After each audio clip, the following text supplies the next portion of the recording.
தமிழ் பேசும் அனைத்து நல்ல உள்ளங்களுக்கு வணக்கம். நாம் இந்த பதிவில் தமிழ் புத்தாண்டு ராசி பலன்களை காண இருக்கிறோம். அந்த வகையில் காலபுருஷ சக்கரத்திற்கு மூன்றாவதாக உள்ள மிதுன ராசிக்கான தமிழ் புத்தாண்டு பலன்களை இப்பொழுது நாம் பார்க்கலாம். 2024 வருடம் ஏப்ரல் மாதம் 14ஆம் நாள் குரோதி தமிழ் வருடம் பிறக்கிறது. இந்த குரோதி தமிழ் வருடம் பிறக்கும் பொழுது அரச யோகத்தோடும் ஆடம்பர யோகத்தோடும் மற்றும் நீச்ச பங்க ராஜ யோகத்தோடும் பிறப்பதனால் மிதுன ராசிக்காரர்களாகிய உங்களுக்கு பல்வேறு நல்லது நடக்கப் போகிறதுங்க.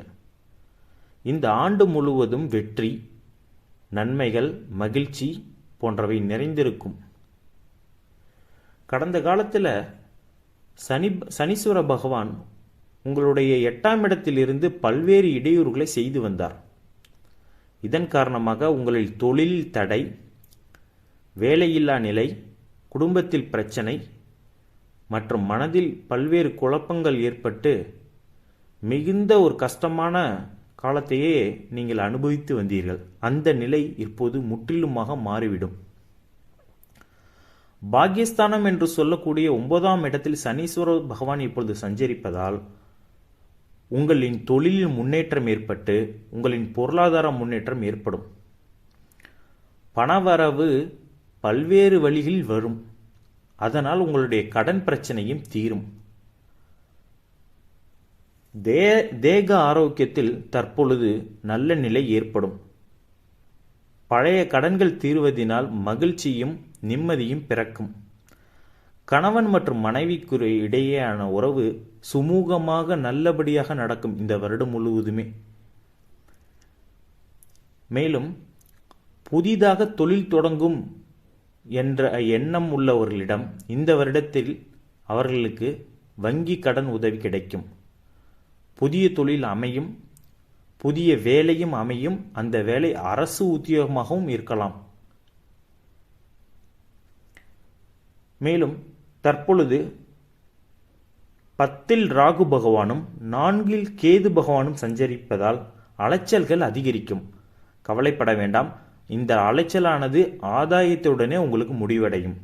ஆக அலைச்சலுடன் ஆதாயம் கிடைக்கும்.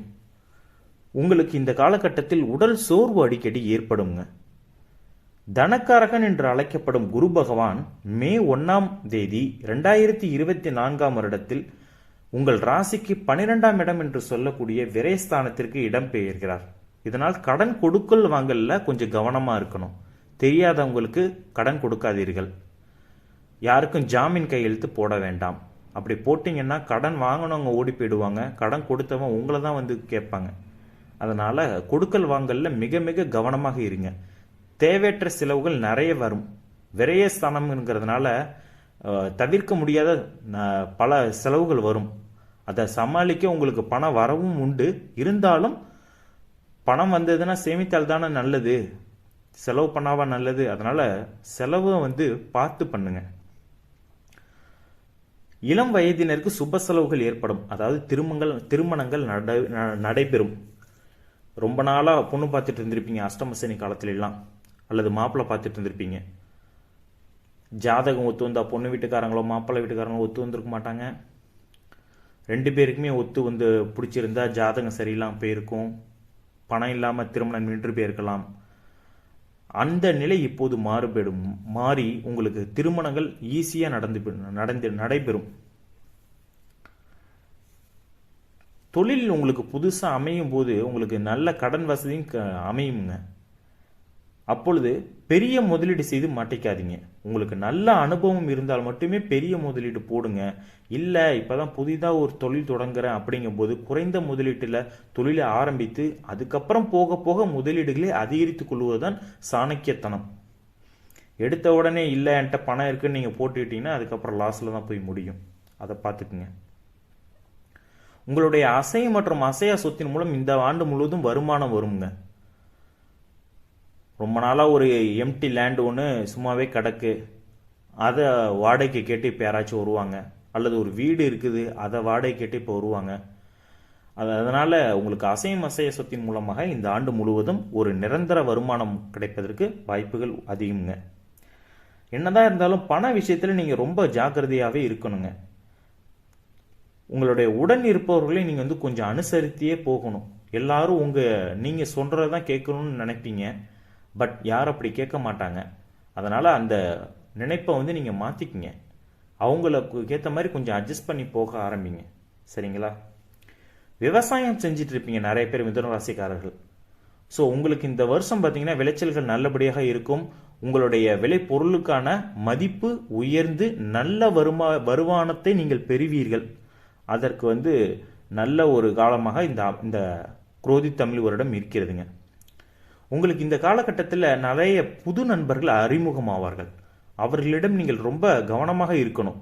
நல்லா பேசி பழகி உயிர் கொடுக்குற மாதிரி பேசுவாங்க. பேசி பழகிட்டு உங்கள்கிட்ட பணம் கேட்டு வாங்கி உங்களை ஏமாத்திட்டு போயிடுவாங்க. இல்லை ஏதாவது ஒரு தவறான செயலில் உங்களை ஈடுபடுத்திட்டு உங்களை போலீஸில் மாட்டி விட்டு போயிடுவாங்க. அதனால் புதிய நண்பர்களிடம் ரொம்ப ரொம்ப ஜாக்கிரதையாக இருக்க வேண்டும். இந்த காலகட்டத்தில் உங்களுக்கு நல்ல தெரிந்த பால்ய நண்பர்களே உங்களை விட்டு பிரிய நேரிடலாம். உங்களுடைய பிஸ்னஸில் இருக்கக்கூடிய பார்ட்னர்ஸு அவங்களுக்கு ஏதாவது ஒரு காரணம் சொல்லி உங்கள்கிட்ட இருந்து பிரிந்து போக தான் பார்ப்பாங்க. அதனால் பிஸ்னஸ் பார்ட்னர்ஸ்டையும் நீங்கள் கொஞ்சம் கேர்ஃபுல்லாக இருக்கணுங்க. நான் முன்னாடியே சொன்னது போல் உங்களுக்கு பணம் வந்து பல வழியில் வரும். அந்த பணத்தை நீங்கள் நல்ல விதமான முதலீடு பண்ணலாம். தங்கத்திலையும் உங்களுக்கு புதிய பூமி வாங்கக்கூடிய யோகம் இந்த வருடம் இருக்கிறது. அதுவும் விவசாய பூமி வாங்கக்கூடிய யோகம் இந்த வருடம் இருக்கிறது. புதிய வீடு, அதாவது ஏற்கனவே வாடகை வீட்டில் இருக்கிறவங்க இப்பொழுது சொந்த வீடு வாங்கணும்னு நினைக்கிறவங்களுக்கு இந்த காலகட்டம் உங்களுக்கு நல்லபடியாகவே அமையும். அதனால் நீங்கள் புதிய வீடு வந்து தாராளமாக வாங்கலாம். வாங்கும் பொழுது ஒரு முறைக்கு பல முறை அதனுடைய டாக்குமெண்ட்டுகளை சரிபார்த்து நீங்கள் வாங்க வேண்டும். மிதுன ராசிக்காரர்கள் தற்போது ஒரு சிலர் வெளிநாட்டில் இருப்பீங்க.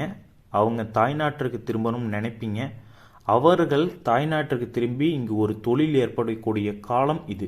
இந்த காலத்தில் நீங்கள் ஆரம்பிக்கின்ற சிறு தொழிலானது உங்களை இங்கே தாய்நாட்டிலேயே நிரந்தரமாக தங்கக்கூடிய வைக்கும் காலமாக அமையும். நிறைய பேர் வந்து ஷேர் மார்க்கெட்டில் இன்வெஸ்ட்மெண்ட் பண்ணணும்னு நினைப்பீங்க. நீங்கள்லாம் ஃபார்மசூட்டிக்கல் கம்பெனிஸ், எஃப்எம்சிஜி கம்பெனிஸ் மற்றும் பேங்கிங் செக்டார்ஸ் கம்பெனிஸில் நீங்கள் வந்து உங்களுடைய ஷேர்ஸை வாங்கி வைப்பது மூலம் கணிசமான லாபம் கிடைக்குங்க.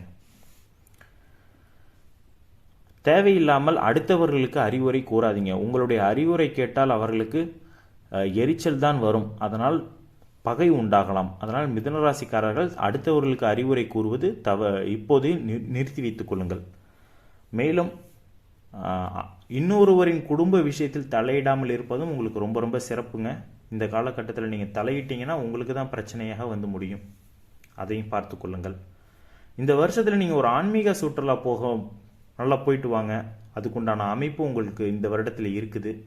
குடும்பத்தாரோடையும் குறிப்பாக பெற்றோர்களை அழைத்து செல்லுங்கள் ஒரு ஆன்மீக சுற்றுலா. மறக்காமல் திருச்செந்தூர் முருகன் கோயிலுக்கு சென்று அங்கு கடலில் நீராடி திருச்செந்தூர் முருகனை பார்த்து உங்களுடைய எண்ணங்களை அவர்கள் வேண்டுதலாக வைத்துவிட்டு வாருங்கள். கண்டிப்பாக அந்த திருச்செந்தூர் முருகனின் அருள் உங்களுக்கு கிடைக்கும். மிதுனராசிக்காரர்களின் பிள்ளைகள் இந்த வருடம் நல்ல படிப்பார்கள். அவர்கள் நல்ல மதிப்பெண் பெற்று கல்வியில் உயர்ந்த நிலையை அடைவார்கள். வேலையில்லாமல் இருக்கும் படித்த பட்டதாரிகளுக்கு இந்த வருடத்தில் தனியார் துறையில் நல்ல வேலை கிடைக்கும். மேலும் ஒரு சிலருக்கு அரசு வேலை கிடைக்கும் யோகமும் உண்டு. இவ்வளோ மணி நேரம் உங்களுடைய நேரத்தை செலவிட்டு இந்த வீடியோவை முழுமையாக பார்த்தமைக்கு மிக்க நன்றி. இந்த வீடியோவை பிடித்திருந்தால் உங்களுடைய நண்பர்கள் மற்றும் உறவினர்களுக்கு ஷேர் செய்யுங்கள். மேலும் எங்களுடைய ஆஸ்ட்ரோ தமிழ் 24 சேனலை சப்ஸ்கிரைப் செய்து கொள்ளுங்கள். இனி வரும் காலங்களில் நிறைய ஜோதிட பதிவுகளும் மற்றும் ஆன்மீக தகவல்களும் அதிகமாக இந்த சேனலில் வரவிருப்பதால் நண்பர்கள் அனைவரும் இந்த சேனலுக்கு சப்ஸ்கிரைப் செய்து எங்களுக்கு முழு ஆதரவினை தருமாறு கேட்டுக்கொள்கிறேன். மிக்க நன்றி. ஓம் நமோ நாராயணாய. ஓம் நமோ ஸ்ரீ வெங்கடேஷாய நமக.